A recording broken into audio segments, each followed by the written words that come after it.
How to back up Facebook Messenger chat? Follow this step. To begin with, open the Messenger app on your mobile device. Next, click on the three-line menu at the bottom right corner of the screen. Then tap on the settings at the top. After that, scroll down to the bottom and select the account center.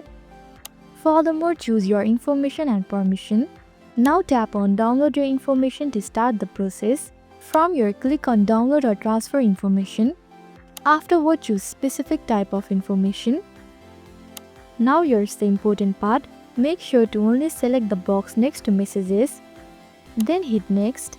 Then select download to device. Moreover, choose your date range and hit save. Then select your file format. And lastly, select your media quality. Once everything is set, hit create file to submit your download request.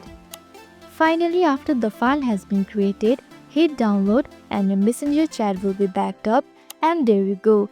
This is how to back up Facebook Messenger chat.